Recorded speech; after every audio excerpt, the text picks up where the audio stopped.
تبارك الذي نزل الفرقان على عبده ليكون للعالمين نذيرا.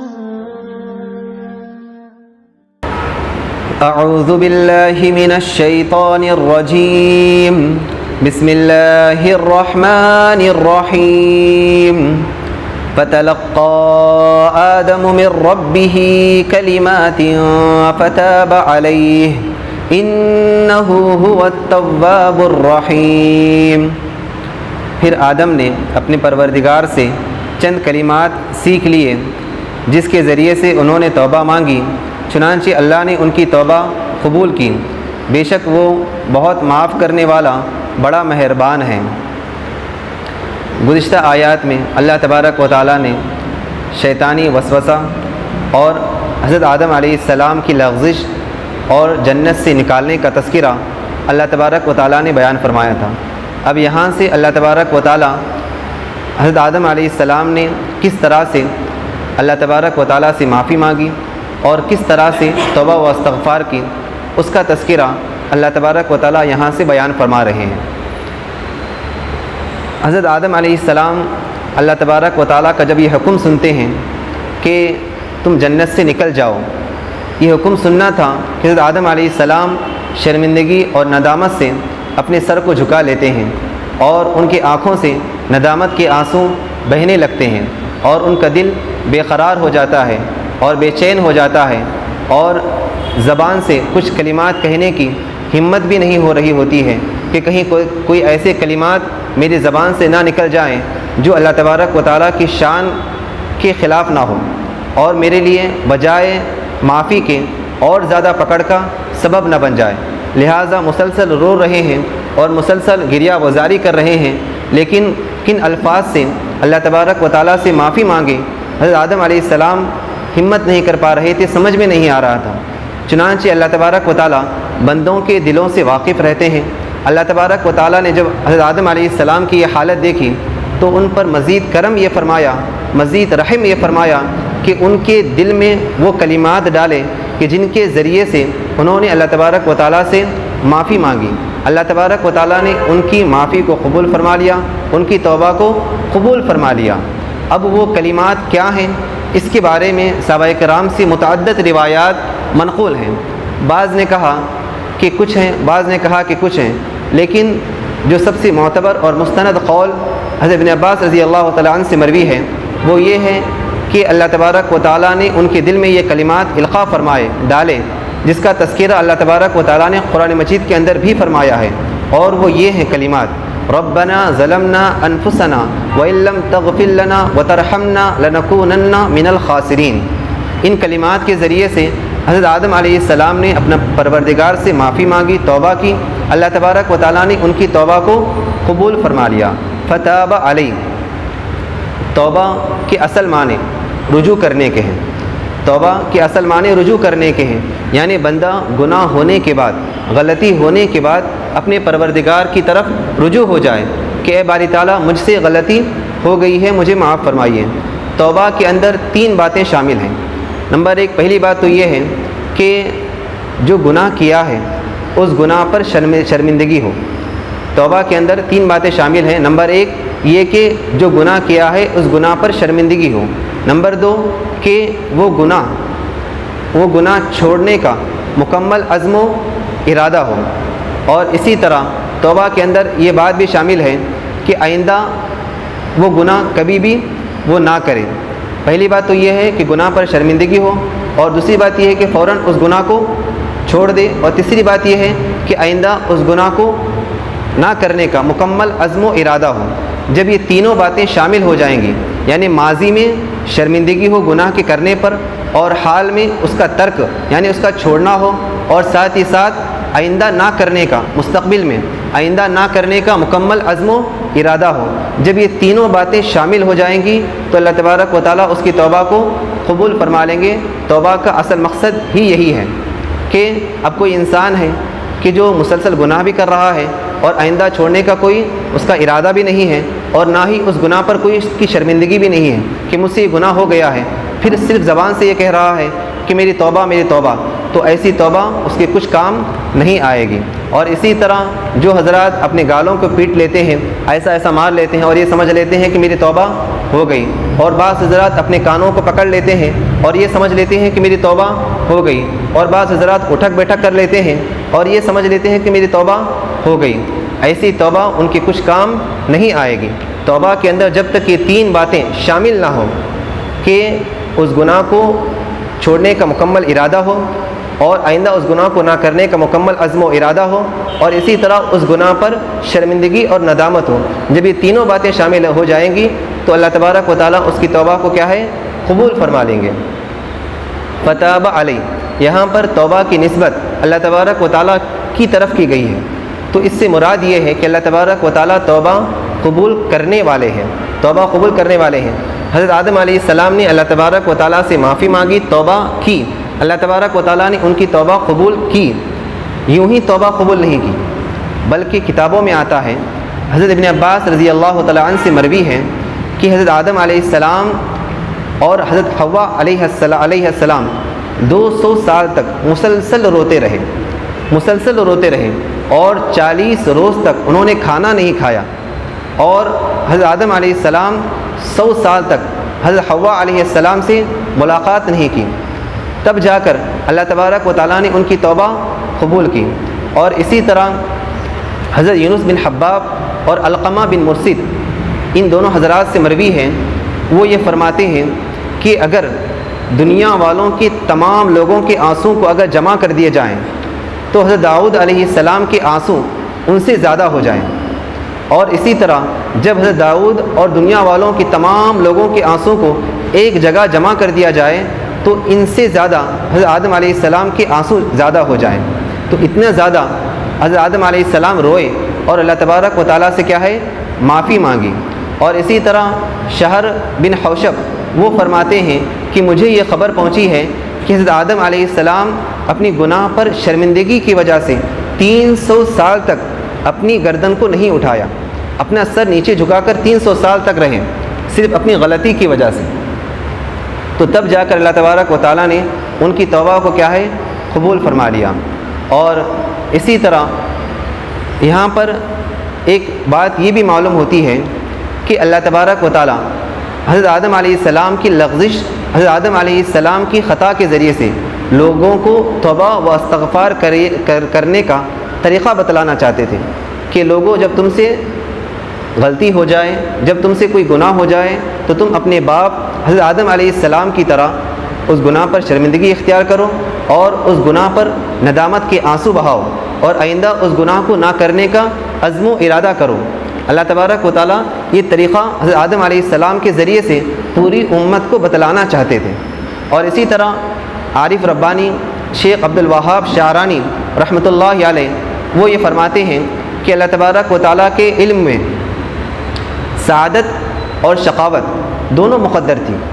چنانچہ اللہ تبارک و تعالیٰ نے سعادت کا افتتاح حضرت آدم علیہ السلام کے ہاتھ سے کروایا، اور شقاوت کا افتتاح ابلیس کے ہاتھ سے کروایا۔ چنانچہ حضرت آدم علیہ السلام نے توبہ و استغفار کے ذریعے سے ایک مبارک سنت جاری فرمائی۔ اب قیامت تک جتنے بھی مستغفرین ہیں، یعنی جتنے بھی مغفرت طلب کرنے والے ہیں اور جتنے بھی توبہ کرنے والے ہیں، وہ جب بھی اللہ تبارک و تعالیٰ سے توبہ کریں گے، جب بھی اللہ تبارک و تعالیٰ سے مغفرت طلب کریں گے، حضرت آدم علیہ السلام کے درجات میں اضافہ ہوتا چلا جائے گا، کیونکہ سب سے پہلے توبہ حضرت آدم علیہ السلام نے کی تھی۔ اور اسی طرح اب قیامت تک جتنے بھی لوگ خدا تعالیٰ کے حکم سے اعراض کریں گے، خدا تعالیٰ کے حکم کی نافرمانی کریں گے، تو اس کا وبال قیامت تک شیطان کے نامہ اعمال میں لکھا جائے گا، اس کا وبال شیطان کو دیا جائے گا، اور ان کو بھی دیا جائے گا جو لوگ خدا کے حکم سے نافرمانی کر رہے ہیں، اور ساتھ ہی ساتھ شیطان کو بھی اس کا وبال ملے گا، کیونکہ سب سے پہلے خدا کے حکم سے نافرمانی کرنے والا وہ ابلیس شیطان تھا۔ قُلْنَا اهْبِطُوا مِنْهَا جَمِيعًا فَإِمَّا يَأْتِيَنَّكُمْ مِنِّي هُدًى فَمَن تَبِعَ هُدَايَ فَلَا خَوْفٌ عَلَيْهِمْ وَلَا هُمْ يَحْزَنُونَ۔ ہم نے کہا اب تم سب یہاں سے اتر جاؤ، پھر اگر میری طرف سے کوئی ہدایت تمہیں پہنچے تو جو لوگ میری ہدایت کی پیروی کریں گے ان پر نہ تو کوئی خوف ہوگا اور نہ وہ غمگین ہوں گے۔ حضرت آدم علیہ السلام کو دنیا میں بھیجنے کے کئی مقاصد تھے، اس کے اندر کئی حکمتیں اور مصلحتیں پوشیدہ تھیں۔ اللہ تبارک و تعالیٰ دنیا میں حضرت آدم علیہ السلام کو بھیج کر حضرت آدم علیہ السلام کے ذریعے سے فرشتوں اور جنات کے درمیان ایک نئی نوع انسانی کو پرورش دینا چاہتے تھے، ایک نئی نوع انسانی کو پھیلانا چاہتے تھے، اور ان کو کچھ اختیارات دے کر ان کو شریعت کا مکلف بنانا چاہتے تھے، اور ان کے درمیان میں حدود اور احکام شرعیہ نافذ کرنا چاہتے تھے، اور ان کے درمیان میں خلافت الہیہ قائم کرنا چاہتے تھے۔ اور اس کا تذکرہ اللہ تبارک و تعالیٰ نے حضرت آدم علیہ السلام کی پیدائش سے پہلے ہی ذکر فرما دیا تھا کہ انی جاعل فی الارض خلیفہ، کہ میں زمین میں ایک خلیفہ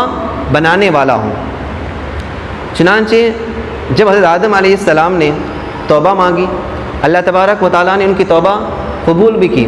لیکن توبہ قبول کرنے سے جو پہلا جو حکم تھا یعنی جنت سے نکلنے کا، وہ حکم اللہ تبارک و تعالیٰ نے ختم نہیں کیا کہ میں نے تمہاری توبہ قبول کر لی اب تم جنت میں جا سکتے ہو، نہیں، بلکہ اللہ تبارک و تعالیٰ نے اس حکم کو برقرار رکھا، لیکن صرف انداز بدل دیا۔ پہلا جو حکم تھا کہ تم جنت سے نکل جاؤ،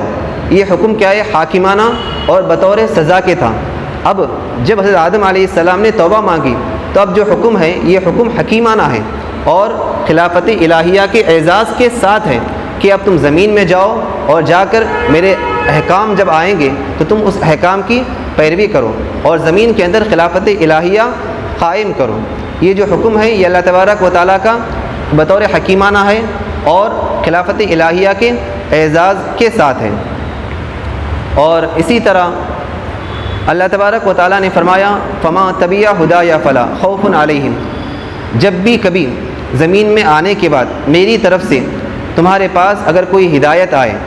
تمہارے پاس کوئی حکم آئے تو تم اس پر کیا ہے فوراً عمل پیرا ہو جاؤ۔ اب جو لوگ میری ہدایت کی پیروی کریں گے ان کو نہ تو کوئی خوف ہوگا اور نہ وہ کبھی غمگین ہوں گے۔ خوف اور حزن ان دونوں میں فرق کیا ہے؟ مفسرین اکرام بیان فرماتے ہیں کہ خوف اس صدمے کو کہتے ہیں جو مصیبت کے ہونے سے پہلے ہوتا ہے، خوف اس صدمے کو کہتے ہیں جو مصیبت کے ہونے سے پہلے ہوتا ہے، اور حزن اس صدمے کو کہتے ہیں جو مصیبت کے ہونے کے بعد ہوتا ہے۔ مثال کے طور پر کوئی مریض ہے، اس کے مرنے سے پہلے جو صدمہ ہوتا ہے اس کو خوف کہتے ہیں، جو اندیشہ ہوتا ہے اس کو خوف ہوتے ہیں، اور مرنے کے بعد جو صدمہ ہوتا ہے اس کو کیا کہتے ہیں؟ حزن کہتے ہیں۔ تو جو لوگ اللہ تبارک و تعالیٰ کے احکام کی پیروی کریں گے اور اللہ تبارک و تعالیٰ کے حکموں کے مطابق اپنی زندگی گزاریں گے تو ان کو دنیا اور آخرت میں نہ کوئی خوف ہوگا اور نہ وہ کبھی غمگین ہوں گے۔ اللہ تبارک و تعالیٰ یہی بتلانا چاہتے ہیں۔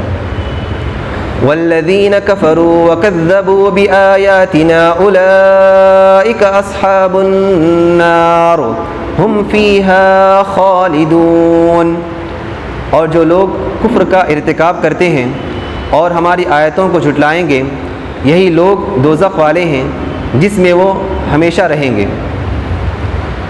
اللہ تبارک و تعالیٰ نے اس آیت میں ان لوگوں کا تذکرہ فرمایا ہے کہ جن کے سامنے ہدایت تو آ گئی لیکن انہوں نے اس ہدایت کو انکار کر دیا، اس ہدایت کو ٹھکرا دیا، تو اس ہدایت کو ٹھکرانے کی وجہ سے، اس ہدایت کا انکار کرنے کی وجہ سے یہ لوگ کیا ہے؟ ہمیشہ دوزخ میں رہیں گے، ان کو دوزخ سے کبھی بھی نہیں نکالا جائے گا۔ اور جن لوگوں کے سامنے ہدایت تو آ گئی، انہوں نے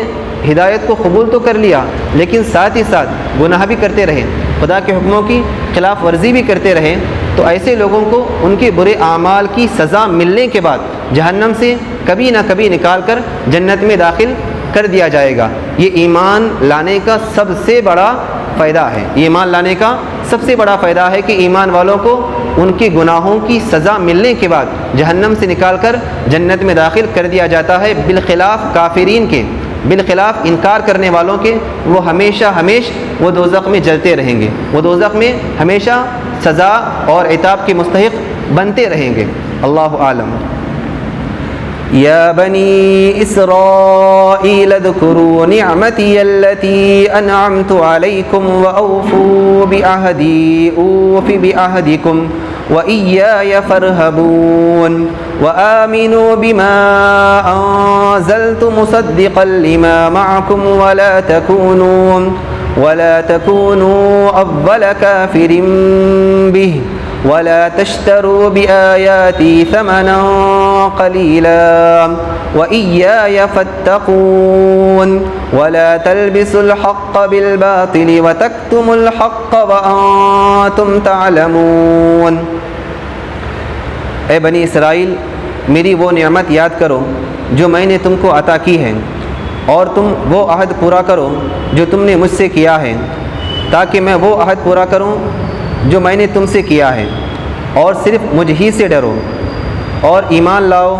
جو کلام میں نے نازل کیا ہے اس پر، جب کہ وہ تصدیق کرنے والا ہے اس کتاب کی جو تمہارے پاس ہے،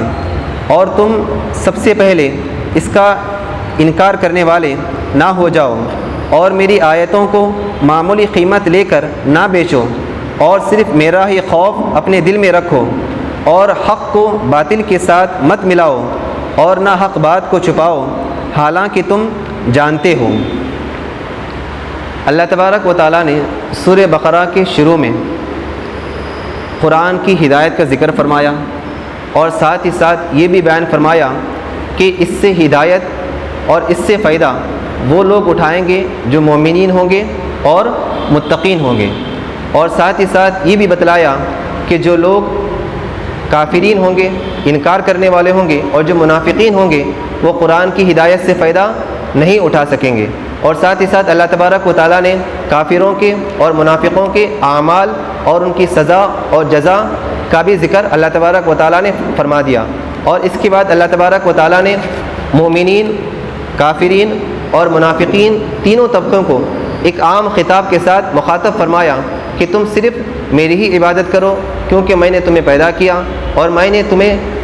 دنیا میں بھیجا، اور میں ہی تمہیں زندگی دینے والا ہوں، اور میں ہی تمہیں موت دینے والا ہوں۔ میں نے تمہارے لیے زمین کو فرش اور آسمان کو چھت بنایا، اور تمہارے لیے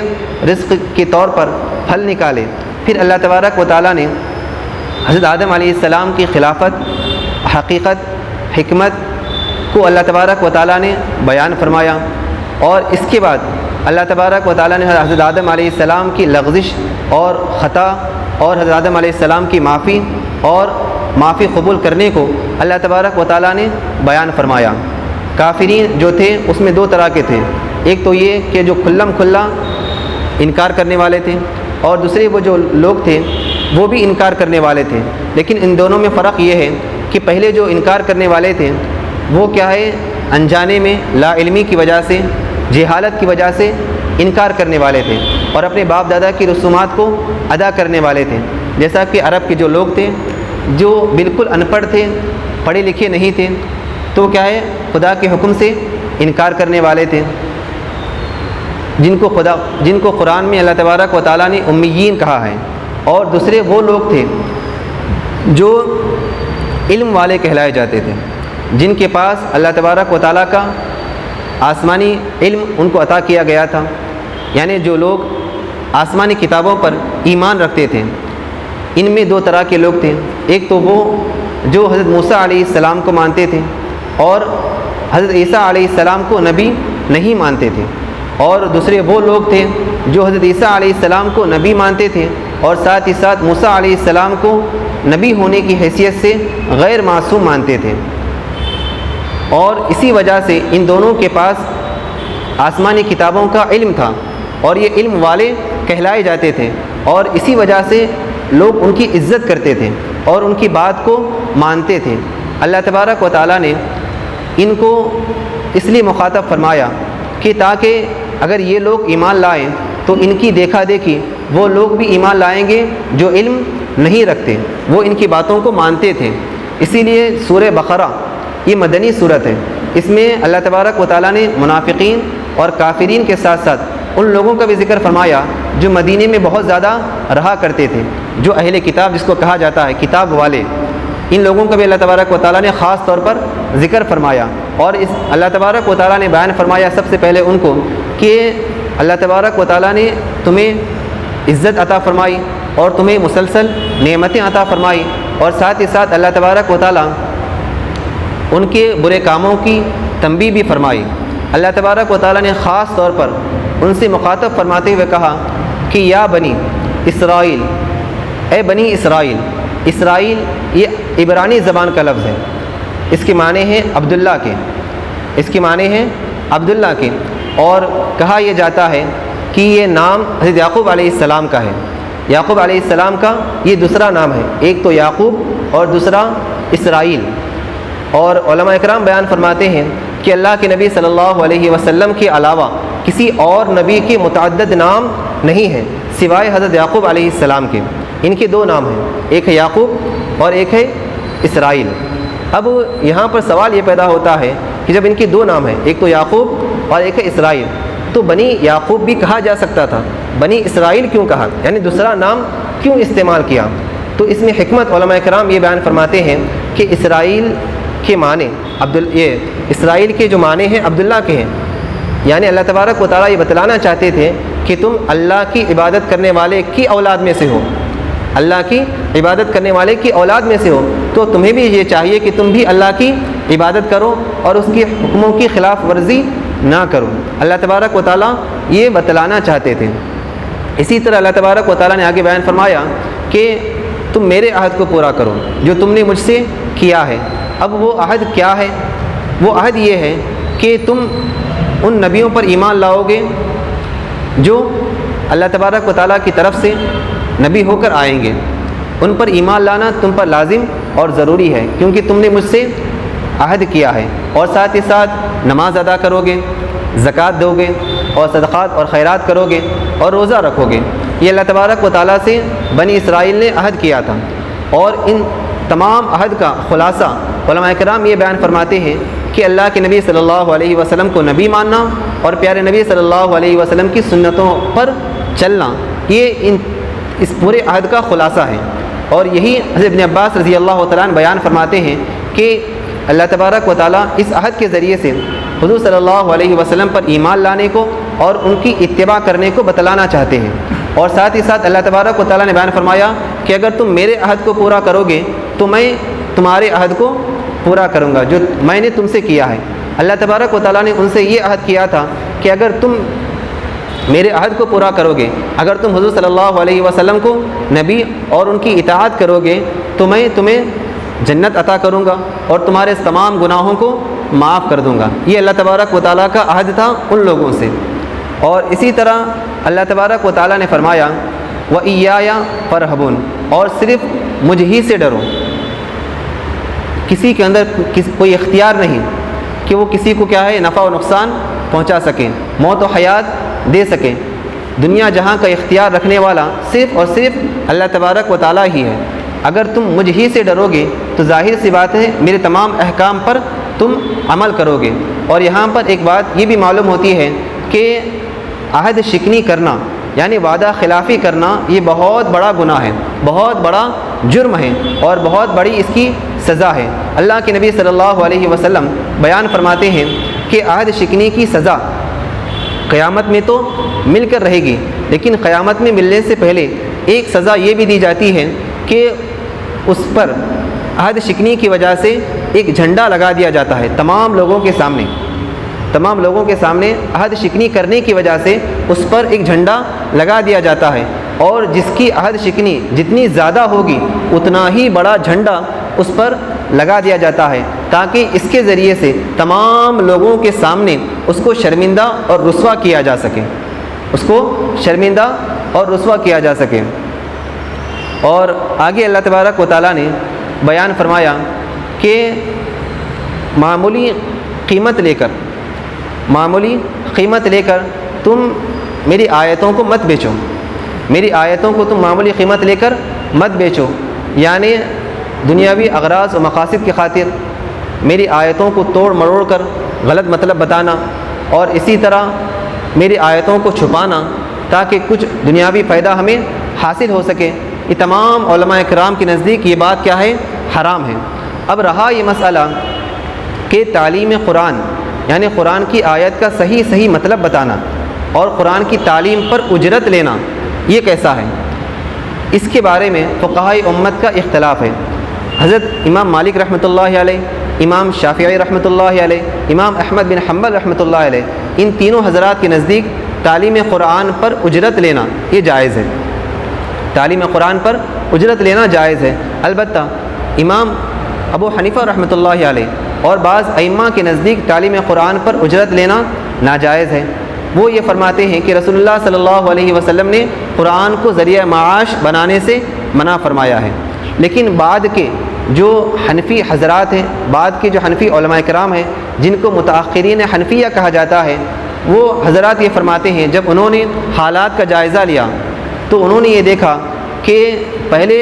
جو معلمین تھے، قرآن کے پڑھانے والے تھے، قرآن کے سکھانے والے تھے، تو ان کو جو ہدیہ دیا جاتا تھا وہ مسلمانوں کے بیت المال سے دیا جاتا تھا۔ اب جب کہ مسلمانوں کے اندر بیت المال کا نظام ہی نہیں رہا تو ان کا گھر بار کیسے چلے گا؟ یہ اپنی بیوی بچوں کی پرورش کیسے کر سکیں گے؟ ان کی روزی روٹی کا انتظام کیسے کر سکیں گے؟ لہٰذا انہوں نے بعد کے ائمہ حضرات نے اور بعد کے حنفی حضرات نے انہوں نے تعلیم قرآن پر اجرت لینے کو جائز کہا ہے، اور یہی قول صاحب ہدایہ نے اپنی کتاب میں نقل فرمایا ہے، اور یہ کہا ہے کہ تعلیم قرآن پر اجرت لینے کو جائز کہنے پر فتویٰ دیا جائے۔ اور صاحب ہدایہ کے بعد جو بعد کے جو فقہا ہیں انہوں نے یہ بھی فرمایا ہے کہ تعلیم قرآن کی بقا کے لیے جتنے بھی کام ہیں ان تمام کاموں پر اجرت لینا یہ جائز ہے۔ مثال کے طور پر امامت کرنا، اذان دینا، اور حدیث کی تعلیم دینا، اور فقہ کی تعلیم دینا، اور قرآن کی تفسیر کرنا، اس پر اجرت لینا